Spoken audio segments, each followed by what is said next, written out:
Hi, welcome back to the show. I have with me today Dr. Elizabeth Bolen. She is the founder of the Bullen Health Institute, and we're going to talk all about it in the episode. So can't wait to get started. Welcome to the show. Thank you for having me. This is an awesome opportunity. Yes. We met on LinkedIn and we've kind of been following each other for a while now.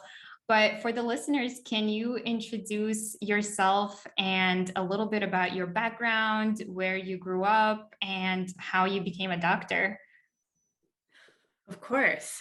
So I'm Dr. Liz. It's typically what I go with. And I am a trained naturopathic doctor.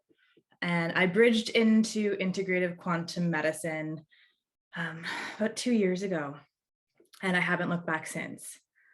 I found that growing up with a really sick brother, there left a lot of cracks in healing. So I knew I wanted to heal the world, of course, because it couldn't just be my brother, had to be everyone in it.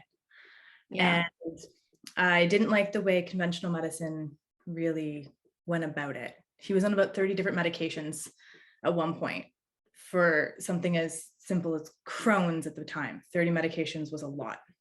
Wow. He never really got better. He still just progressively got worse. And I was introduced to naturopathic medicine, and I thought it was right up my alley. It was all about eating clean and different types of herbs and different types of healing modalities meshed together.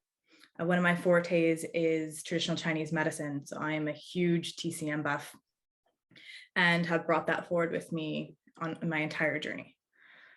I saw a naturopath myself when allopathic medicine ended up failing for me. So I ended up with daily anxiety attacks, and I had fever for 2.5 years, and no one could tell me what was going on. So I went in to see a naturopath, and it was really helpful for the fever. Helped a little bit with some of my anxiety attacks. And I was like, you know what? This is the way I wanted to go. So I went in to become a naturopathic doctor. 4 years later, after my undergrad, I get to call myself a doctor. And I still had daily anxiety attacks. They got really pretty bad. And I couldn't take it anymore. So everything I was trying wasn't working. I ended up seeing a coach who had neurolinguistic programming, hypnosis, NLP coaching, and timeline therapy. And I sat there and I was just like, sure. This is like the one thing I haven't tried. I have no idea what you are, but I'm gonna try it. Like, let's just go. And within 6 weeks, I haven't had an anxiety attack since. And I used her as a mentor for a really long time. And then eventually I decided that I wanted to go deeper with my patients. So I was practicing as a naturopathic doctor and decided to bridge into integrative quantum medicine through those 4 designations. And I now started creating my own mind-body medicine techniques. And I really started focusing on my clients and my patients' health journey and how they start to heal. Because the one thing I really wanted to ensure was that everyone felt empowered and didn't feel like they fell through the cracks. And didn't want people to be sitting on the fact that they felt unworthy or unlovable and that they weren't enough. Like, I found going through it all, I still had those underlying thoughts and feelings. And when I really broke it down and decided to focus on my own healing journey so I could lead others through it, those were really the root of everything that I was going through. And I have made it my mission to make sure that patients and anyone going on their healing journey never feels that again. So I opened the Bullen Health Institute, and I train other leaders in the healthcare industry to effectively make sure that their patients get better and have the results guaranteed in writing. I'm one of the only doctors that actually guarantee the results in writing.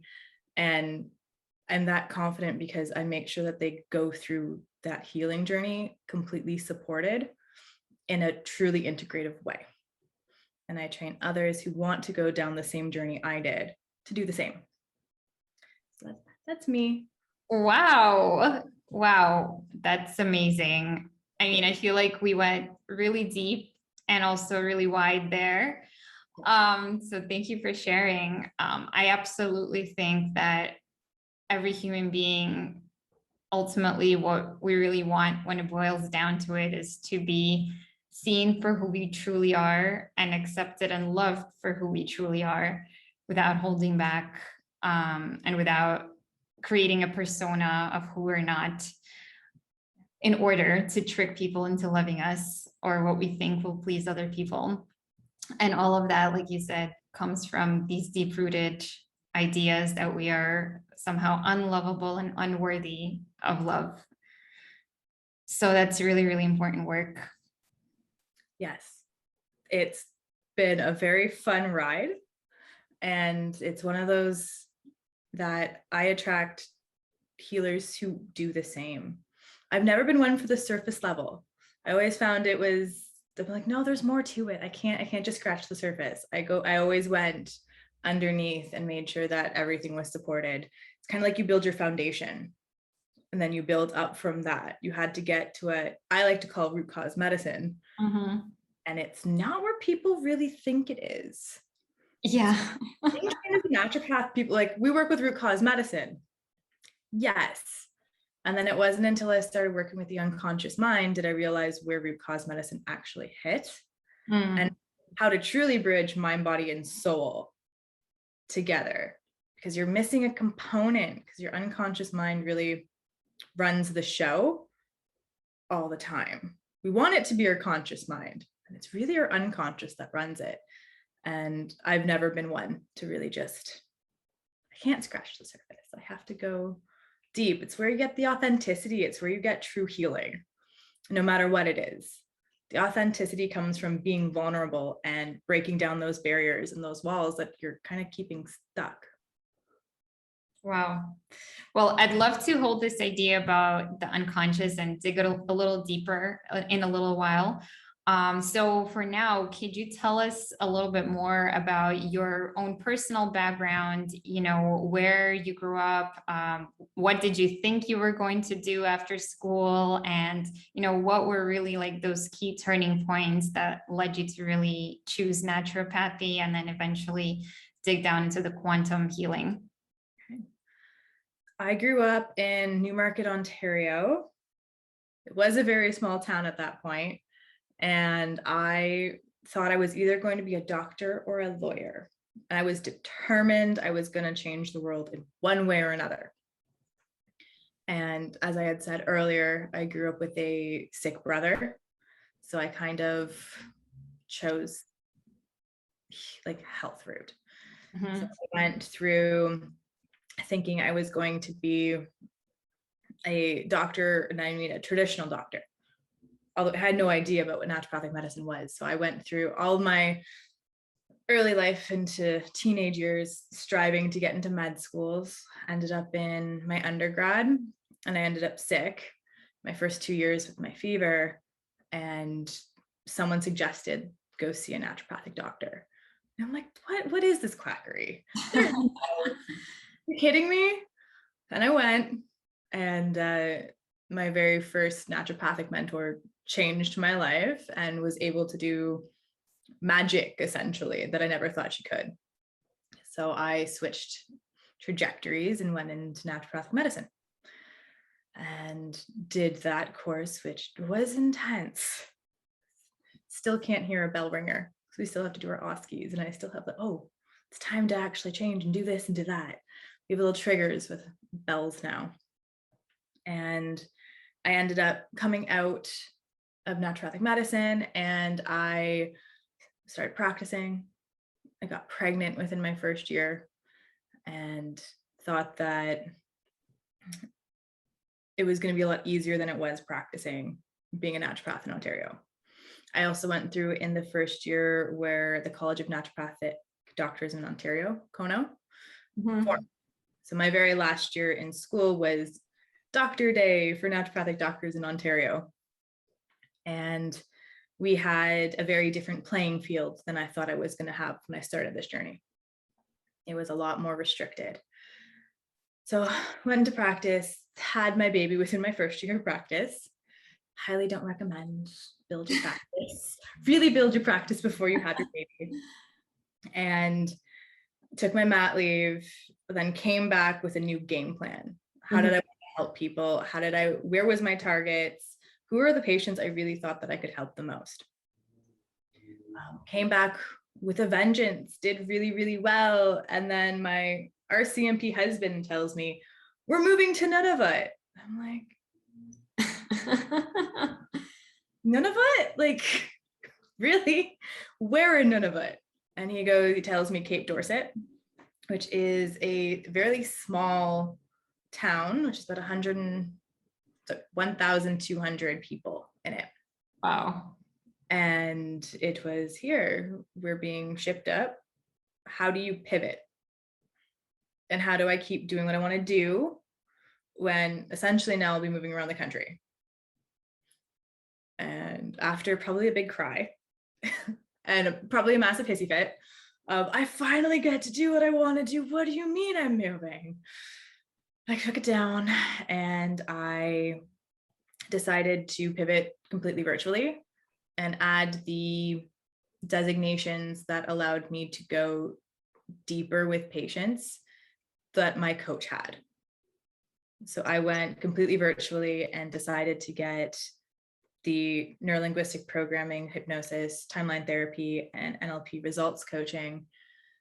So I could actually still be competitive and help people the same way I wanted to. I couldn't see people the same way I wanted to. Like, no one was going to be in front of me.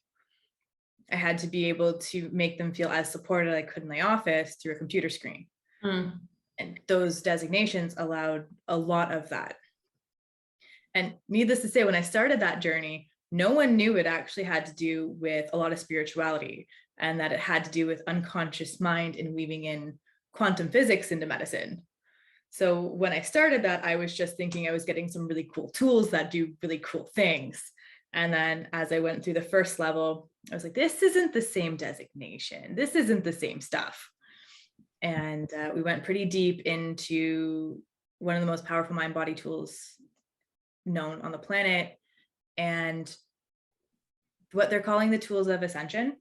And I wasn't ready to start bringing spirituality. And I was one of those closet spiritual people that like was never going to admit that in public. Going through those designations, I was like, okay, I got to come out of the closet because this is just too cool. This is too cool to hold back.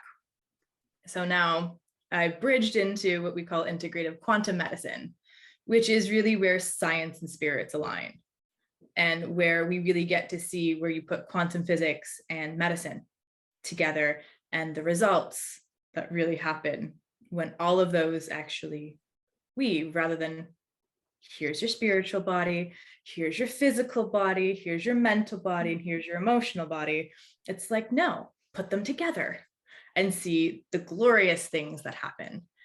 And that led me into opening up the Bullen Health Institute. It's all about integrative quantum medicine and taking whatever type of healer that you are and really making your own healing magic. How do you start weaving that and being as effective as you can for the people you need to be? And I still live in Kingate, Nunavut, essentially. I now switch between Ontario and Nunavut on a regular basis. Oh, wow. Yeah. Yes. We're off to the Yukon after this, actually. Amazing. Family of travelers. Yes. Family of adventurers and travelers who are really dedicated to making things happen. Really much so. My husband's more so in law enforcement, and I'm more so into the health aspect. And we've developed some interesting health programs up there that they don't have. So a lot of Inuit don't have access to long-term healthcare or any healthcare that has anything remotely healing. It's more of like, how do I manage? So I've done a lot of support and trauma work up there with the Inuit and a lot of the healthcare providers. So making the difference wherever we go. Amazing. They're lucky to have you. And I was going to say your husband is meeting that side of you that wanted to be a lawyer. So He really is. you I never balance thought of your it that way. Thank you. desires out. Right? There's the law portion. There we go. The sacred masculine and feminine. Awesome way of putting it. Never thought of that. Yes, it's very much true. Very much so. Yeah. So I want to go back and talk a little bit about how Canada views naturopathy and what is the legal status there, because it might be a little bit different from what our US listeners are familiar with. And also when you started work, was there ample opportunity in the field? Did you start your own private practice right away, or what are the steps to doing that? Okay. Naturopathic medicine in Canada is based on provincial. So your scope was very segmented on where you're located. British Columbia is I'd say the most liberated province in Canada that we have. You have access to do lab test diagnosing, any type of healing modality that you want to and you're trained into. We get to do Prolotherapy, we get to do different types of biopunctures and different mixes that are not allowed in other provinces. They are the most open and most liberated province. You move to Ontario, which I would say is one of the most constrictive provinces to practice in. We have the most limited scope of what we can do, and we do a lot of acupuncture, clinical nutrition, herbal medicine, homeopathy, massage, cupping, and a few other healing modalities, and not as much of the prolos and the more advanced stuff that we have been trained in. So naturopathic doctors are trained in many, many, many different modalities that we are not necessarily able to fully practice in. So like I'm able to draw blood. We're not able to do that in Ontario. You're able to do that in BC. So becoming the naturopathic doctor, it really just depends on where we're going to end up practicing. We only have two schools. We only had two schools in Canada, which have now become one with two different campuses. Oh, yeah. COVID changed a lot. So they joined during COVID. And starting your own practice really just depends on where you want to start and where. So if you want to start in a regulated province, you have to join the boards. You have to pass all the tests needed to do that. And those tests will depend on exactly where. So BC, Alberta, Ontario, Manitoba just got regulated. Quebec is regulated, Ontario. Those are the regulated provinces. Everywhere else is not regulated and it's free reign. Joys of being in a regulated province is the fact that naturopathic doctor is now monitored. You can't put a naturopath. You can't put naturopathic practitioner. You can't do some of those loopholes that you could do in an unregulated province for someone who's not trained. So if you wanted to do something that is not naturopathic doctor or doctor of naturopathy, you actually get fined and cease and desists. Wow. When you go to a different, say in Nunavut, it's not regulated. I keep my license in Ontario and abide by their regulations. None of the territories are regulated, and out east is not as well. There's very few of us actually out east practicing. So if people really wanted to start a practice, going out east is one of the easiest and most welcoming communities you can. And starting practice is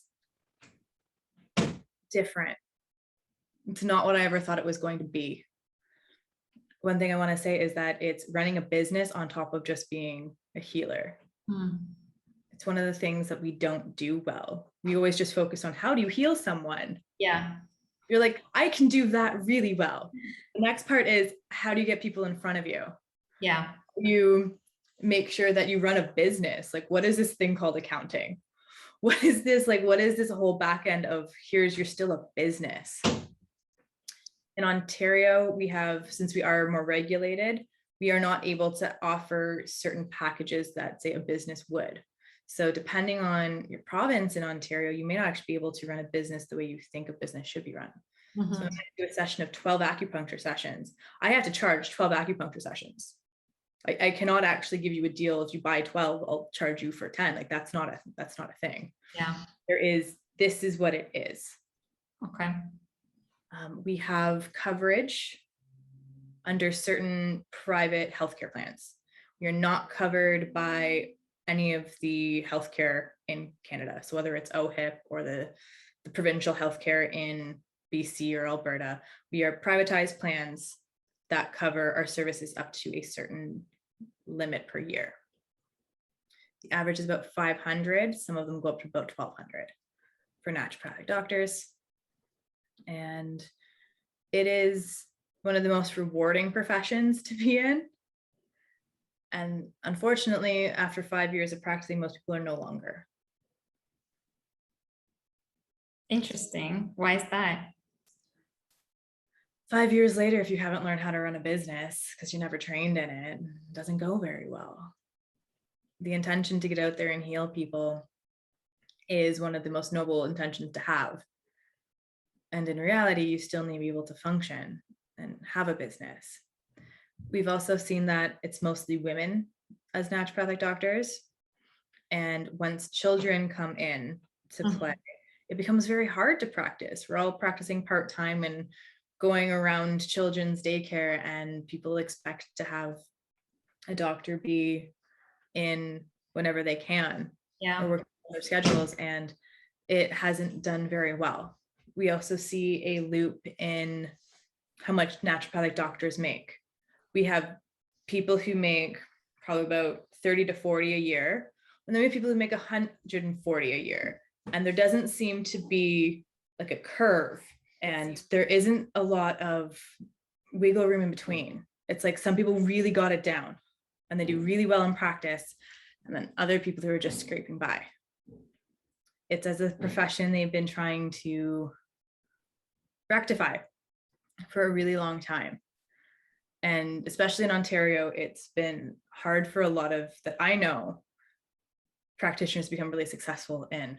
It's been really hard to break through it, and there've been some really good outlets to try and make them get it there, and they haven't been successful. We're still waiting on that break where naturopathic medicine becomes something that's more standard and more prevalent, and where people are willing to put their health forward. So in Ontario, we also, or in Canada, we're not used to paying for our healthcare at all. Right? We go to a doctor, or we go into the hospital visit, we don't pay for it. Right. It is healthcare. universal. It's something that's guaranteed. So when you start getting more privatized healthcare, it's like, what do you mean I have to pay for it? And then you have your privatized insurance plans that will pay for it. And one of my favorite quotes is from Caroline Miss. And she says, when you put a limit on healing, you get limited. You put a limit on your healing. Right. You're willing to pay for it is the limit of what you're actually going to get from it. Yeah. And you see that a lot in Canada. We have a big discrepancy where a lot of our healthcare focuses on what we can get for free. We're not used to investing in our health. It's because it's not something that we've had to do. So you get people who will invest in it, and those people have been attracted to certain practitioners and they make it really far in the industry. And if they haven't been able to break through, a lot of people are no longer practicing, or they'll go into teaching, or they'll work for a nutraceutical company. So the naturopathic doctorate degree really is helpful in getting into other avenues that we haven't seen it be super successful to stay in practice. Right. So you're saying that some people do invest in privatized insurance plans and they may cover naturopathic services? Yes. Okay. And then if they don't have private insurance plans, they can choose to pay in cash? Yep. Got it. Now, when you actually go to school for it, right, is it an accredited educational system? And then is it standardized across the board where you learn all the different types of modalities that you mentioned, from massage therapy to cupping to acupuncture to all of the other things that you mentioned? So that's all standardized across the board? So it is standardized in Canada, yes. In the States, there are 4 different naturopathic schools that have varying levels of that. So a lot of times you can do acupuncture and traditional Chinese medicine on the side of it. In Canada, it's one big program. In the States, they allow you to actually pick and choose which stream you want to go into. At the end of the day, we all have to write, everyone in North America has to write a standardized test in order to actually practice anywhere in North America. I see. So like we all have to write the same types of tests. Acupuncture is still separate because of the states, because some of them may not have actually studied it. So we don't throw that into the general one, like, can you be a naturopathic doctor? That is accredited and standardized. And it's a doctorate. So we have a doctorate in naturopathy coming out in Canada, and you guys have always had one in the States. The States seem to be a little more forward with privatized healthcare because they're very much used to it. So, yeah, in America, I mean, in US, it's definitely more state specific as well, where some states allow naturopathic doctors and recognize them, and others do not, and they restrict them. So in Canada, you were saying there's different areas. So you all pass the same standardized boards and you have a standardized accredited education system, but depending on where you practice, there might be certain restrictions on the license. Yes. Okay. So let's say you are, you've graduated, you took the standardized test for North America. Is there any practical part of the exam where you do the acupuncture and massage and the cupping part that somebody observes you? Oh, yes. Yeah. Yes. So that will depend on, that'll be either state specific or province or territorial. There is no regulations in territories, but in province specific, you have to do, if you're getting into those boards and you're going to practice in that college under their license, you have to actually make sure that your practicals are done. So they go through, like, here's your diagnostic, here's what you do for acupuncture, here's what you do for your healing modalities. You have to make sure that you are up to par for that province or state. That being said, that's not in unregulated ones. Right. And the unregulated, like, I wish people make very, very clear that they look through people's bios to make sure that they do see that they went to a certain school, that they are a trained doctor in naturopathy, not a naturopath, which is one of the most common ones that people think for a naturopath. They put like nature in it. I'm like, that's not the same thing. So it's easier when you're in a regulated province or state, because the boards and the college actually take care of it. The unregulated provinces, they don't. And so it's really about the people who are in there doing the research on this person that they're going to. And it's like, yes, they did have all their credits. They did pass it. They are good. We're just working in a province or territory that is not regulating it for us. Got it. We jump through practicals. We do extensive practicals through school, and we have to keep up our skills after as well. Continue education. So important. Now, you mentioned prolotherapy. Can you elaborate on that? Because I don't think people in the States might be familiar with this. Oh, prolotherapy. Oh, I can't do it in Ontario, though I really wish I could. So prolotherapy is really one of the best pain management techniques you can do. And it's about different types of injections that go in to cause the inflammation in the joints to go down. So it's really a effective way to treat pain, and not necessarily available everywhere. So Prolo is available. I know in certain states they do offer it. I know in BC you're allowed to it. In Alberta you're allowed to do prolotherapy, and other practitioners other than naturopathic medicines also do it. So Prolo is not just naturopathic specific. this is just, it's different types of injections. So other types of healthcare providers are still able to do prolotherapy.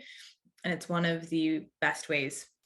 Like PRP is another one. So platelet, when you're actually do different types of injections for joints and pain. And they're not just naturopathic doctors, it's other types of doctors that actually can do that type of modality. You just have to be a doctor in order to do it. Got it. And All right. It's amazing for pain. So once you graduated, you passed all your boards, you know all your therapy modalities, you're ready to serve. If you're in a regulated province, could you join an existing practice or group, or do you always have to start your own practice? That's a very good question. You can join others. This is clinic specific. So it depends on what the clinic is offering, if they have an availability. So you can join an existing clinic where you're working with other practitioners. Some of them would be chiropractors, homeopathic doctors. You'll have massage therapists on board, osteopaths. That's going to be a really integrative one. And you could be the naturopathic doctor. You may be an independent contractor, means that you basically either pay a rent or you pay a certain percentage of what you bring in that month to the clinic owner. Okay. That seems to be the most normal, it's the one that happens more often. I would say up here in Canada, especially in Ontario. Other times you become an associate where you work under someone and you can kind of get the lay of the land of their clinic. And most of the time we're not offered we don't get a salary. What you bring in is what you get. So as a lot of the time it is an independent contractor, and it just depends on, are you paying for the room? Are you paying a percentage of what you bring in? And I have worked under both, and they seem to have, I prefer paying for my room. So what if I just pay for my rent? Whatever I bring in is the rest of mine. Yeah. And if you're paying for a percentage that for that room, the clinic gets it no matter what you bring in. Right. So doing really, really well, they get that percentage no matter what you're bringing in, which is sometimes nicer when you first start because you may not be bringing in as much. And they take that dip because they know when you start doing better, they'll get more and they'll get return on their investment in the first place from a clinic owner. And that being said, you can also start your own clinic and do the same and rent out spaces for other people. A lot of naturopaths don't do that. They end up normally working as an independent contractor. And once they've started, if they make it past that 5-year hump, then you'll see naturopaths starting to head up some of their own clinics, but most naturopaths don't start there. I know. So I know you mentioned learning the business ropes and how that has its challenges. So could you share what was kind of like your renewed plan after your maternity leave that you were excited about? And also you mentioned a coach. So where did that come in? So I worked with my coach right before I got pregnant, and she was more of the, here's how to deal with life coach. Here's how, here's your perfectionist area, and here's reality. Perfection is unattainable, stop that. And come back to reality. That's not a thing. Let's not set yourself up for failure. So it was how do I do life as not a perfectionist and getting over adrenal fatigue? So getting pregnant and taking my mat leave allowed me to really look in and be where do I want to actually practice? Who do I want to serve? So it really got down to finding my target patients. Who do I think I can effectively serve and help? And it really ends up being an earlier version of yourself. Always. Whether you've actually thought that that's what you're putting out there, they're always going to be an earlier version of yourself. So when your marketing actually lines up with the earlier version of you, it gets a lot easier. So when you start looking internally, that's when the stuff is what have I been through? What can I guide people through because I've been through it? Yeah. It makes it easier for, okay, good. Now I can actually lead them and my marketing will now mesh with me. So I had a lot of that time with my mat leave and did that. So when I came out, I made sure I had invested in marketing, which I wasn't necessarily as savvy with. I took the time during mat leave to also figure out how to market. What is this thing called Google ads and Facebook ads and Instagram ads? Where am I most likely going to get the biggest bang from it? But I took the time to learn that, those things that most people take for granted. Start learning how to do marketing, start learning how to do business. Like, what does profit and loss statement look like? How do I managing a dispensary if I'm selling nutraceuticals? How many do I actually stock? What is that? So learning all of the different parts of running a practice, I kind of took the time when I had my downtime to do, which they weren't taught in school. Yeah. So I had a very educational mat leave. And because I put all that time and effort there, when I came out booming. And I found a really great clinic that was able to support me. I was the only naturopath there, and I got a lot of cross referrals coming in. They were established for a while. That was really helpful to even get in the proper type of clinic. Yeah. So it's easier to build. And I was putting the time and money, and energy into being seen, which is huge for practitioners. Because you build it does not mean they will come. It's about, how am I getting out there so people know to come to me? Yeah. And that was huge. And one of the things that most practitioners need to really put time, money, and energy into, and don't. Yeah, I think you hit on some huge points. Time, money, and energy. You need at least one or sometimes a combination of them in order for you to put in motion, the marketing plan and everything else. So I want to congratulate you on taking the time during maternity leave to learn that yourself, because I find that most people, again, they either don't have the money or the time or the energy to learn this themselves. So eventually it becomes very prudent to invest in a coach or some kind of training to help you with those ropes, because it is very difficult. It's not like a common sense thing to teach yourself these things. No. And eventually I have mentors now. Like I did it the hard way in the first place, where I taught it to myself. So I call it viciously independent. Instead of reaching out to be like, someone, can you help me? And that's one of the joys of having the coaches, because they've been through it. Just like how doctors are leading them through a healing journey, other people are put on the planet to lead others through different types of journeys. So there are business coaches that will help you go through making a business journey. Yay! Use them, please. Make it easier. Resource, get out there, use people. Interdependence is huge in the industry. No need to do it the hard way or by yourself, which is what a lot of doctors think they need to do in the first place. It's like, I did all this schooling, I know what to do. No, you do not.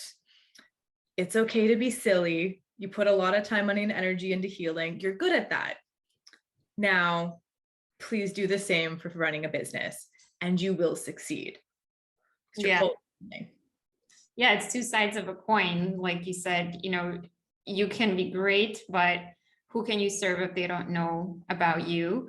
And also, if you never put the time, energy, and money into learning it, you can't expect to succeed from, the first go at it.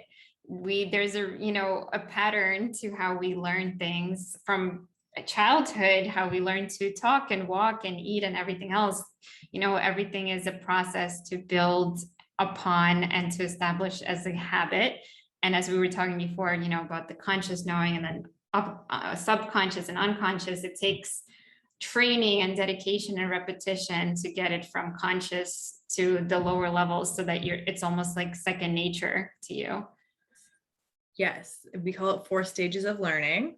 And to get it unconsciously unconscious, which is the last stage where it becomes out of your awareness that you just do it, there's 3 other steps before that. Yeah. And it is all about repetition, because it has to become so ingrained in you in order to do that. And you did that when you went through as a healer. Hey, And now it's about the other side of it. What we really need to work on is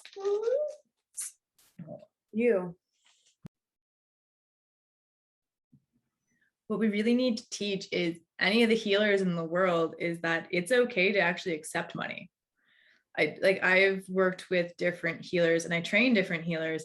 And one of the first things they forget is that you need to get paid.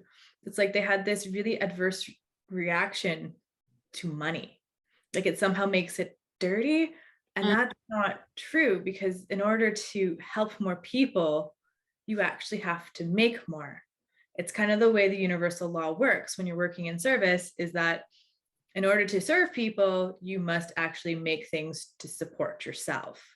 Mm-hmm. So not having a money mindset anywhere in most healing modalities hasn't helped when they went out there and they have this mixed reaction to actually receiving money. And that's been a huge hurdle that a lot of healers, naturopathic medicine, or any other types of healers that I've worked with, always have to overcome, myself included. Yeah. What do you mean I have to accept money?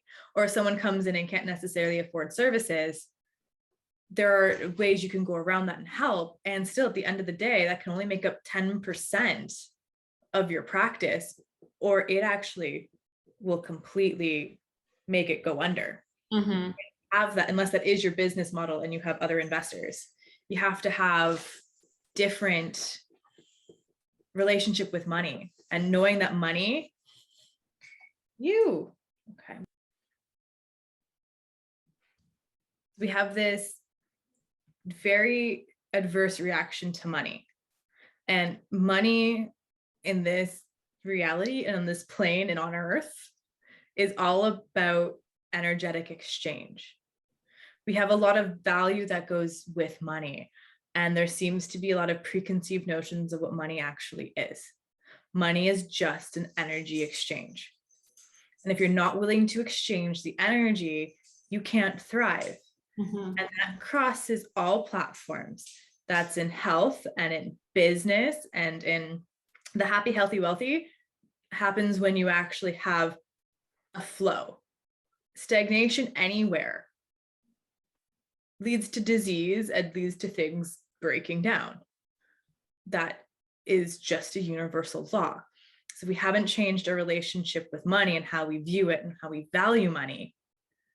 You're not going to be able to even successfully build a business because you haven't actually realized that money is just energy. It's an energy exchange.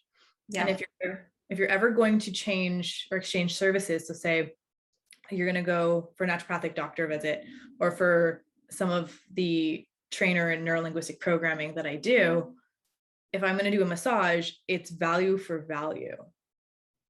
So whatever they charge for a massage is however many massages I would get for how much I charge for one of mine. And it's the exchange. And that's still good as long as that exchange is fair and even and equal. There's no stagnation, there's no deficiency, and there's no excess. It just flows in homeostasis. Money is that. And if we haven't actually gone over what money is with healers, they have this like, oh no, don't go, okay, cancel that. But yes, they're like, no, I don't want anything to do with it. I just want to heal the world. And you can't until you have gotten rid of your own stagnations and your preconceived notions. Yeah, I was going to say it does go both ways in terms of flowing, because an excess or deficiency is bad, and holding on to money and being unwilling to let it go and also being unwilling to receive it are two opposite ends of the spectrum. And we are always in flow, to maintain the homeostasis. Otherwise, we would cease to be. And so while we're alive, we are moving. So there's directionality in the flow of money and anything else, any other type of energy that we are in contact with. So whenever there's resistance, like you were saying, that's when things just stagnate. And also, like what you were saying about practitioners, I feel the problem or the block, the resistance is because we feel we need to be altruistic. So, our healing is going one way and we're doing it for the good of someone else. And so we don't need to necessarily receive anything back for that if we're truly altruistic. But like you were saying, it's more like the metaphor of you have to pour your own cup of water first. You have to fill your own jar first. Otherwise, you can't share anything of yourself. Ever. And that is in anything, in any area. You can't bring passion into your practice unless you have passion in your life. You can't bring any grounded aspect unless you're grounded. How are you supposed to bring it anywhere else if it doesn't start with you? It always starts with you. Always you. Your unconscious mind honestly takes everything personally. So you have to be about what works for you and working on your own blocks. And if you want to be successful in business, you want to be successful in practice, and you want to be really helpful as a healer, you have to go through your own journey first. And you constantly have to keep going through it. It doesn't stop. That this is what we call life. It keeps going. Always. Yeah, when the movement stops, when the flow stops, life is, gone. So I want to talk about your mission. So I know you mentioned your ideal client is yourself, maybe you're a past version of yourself. So what does that mean in terms of who you serve, your niche, in terms of clients, like health clients, and then also the Bolen Institute and how you work with practitioners? So my mission is really all about transforming what health is. Our focus is in the wrong place. Our focus is typically on disease. I want our focus to actually be on health. I want it to stop being disease specific. I want it to be about what makes people healthy and start there. That is my entire mission, is to change the health industry into something that is sustainable and actually empowers people on their healing journey. That is the mission.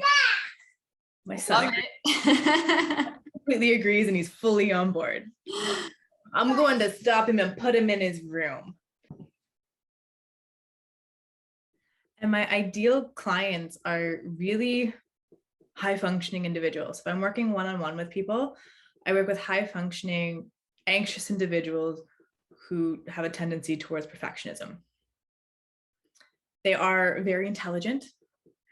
They really, at the end of the day, achieve and think that it's going to somehow fill a hole or make them think they're enough. But somehow that next designation, whatever it is, will mean that they're worthy, or that they can get love this time because this is going to change. So I work a lot with that. And the icing under the cake is that they've all come from trauma. Because a lot of high functioning perfectionists start from trauma. And I've been through a lot of it. And I am one of the tops at guiding people through getting through trauma and stopping the fixed mindset that we call perfectionism. So I deal in personal practice there. And I deal with that with all my healing modalities, from naturopathic medicines and those subsets and the other 4 designations that I trained. All of that is put into how do I make sure that you thrive and actually thrive and your needs are met. Because first of all, no one knows their needs when they first start. They have an idea of what they think they should need, and they have no idea what they do need. Break it down, and I draw from my tool belt of what they individually need to make their path easier, and I guide them through that. I also train other healthcare providers, and I call them healers, because I'll take someone from Reiki as well as I'll take another naturopathic doctor or a medical doctor. It does not matter what type of healer you are to me, because you have a purpose for being here. You have a reason, and you have a health focused interest. And I want to make sure that you thrive. And I guide them through the journey that I took to work with people on a deeper level and start blending spirituality into some of the science that they have learned as a healer. So I take them and bridge them into quantum medicine. And I guide them how to actually take what they learned from the past to start creating their own programs and how to put that into their practice so they can actually work on their own healing magic. Every healer has it. Someone who came through as a massage therapist or a Reiki practitioner is going to be different than what I've created because I had different modalities. And that doesn't mean that they can't do the same stuff. Doesn't mean that they can't work deeper and they can't start doing blends and start working on a level that they were meant to work on and start healing people on the deepest level and watching the 4 bodies, so your mental, your emotional, your physical, and your spiritual bodies align and actually become happy, healthy, and wealthy. So I train other practitioners to do that for their clientele or their patients. I love that. Right? Now, I know you mentioned that you first got the idea for quantum medicine from your own coach. And how did you pursue adding that educational component into your practice before you created Bolen Health Institute? My husband told me I was moving to Nunavut. What? I'm going to be completely isolated. And I relied heavily on acupuncture and TCM. I love that. I think it is one of the most comprehensive mind-body medicines that we have. And I went through this notion that wasn't going to be able to happen up there. And I haven't been able to do as much because I've been with my son most of the time, and I don't have as much time to go put needles in people and do a lot of the intakes, and the Inuit culture doesn't facilitate that as on top of it. So I wanted to help people as much as I could and make the impact I wanted to make without doing acupuncture on a regular basis. So I went back to my coach and I asked, where did you learn these? Like, this is one of the deepest and most healing things I have been through. And it helped me actually do this thing we called life. Without being a perfectionist and being okay with screwing up and imperfect action.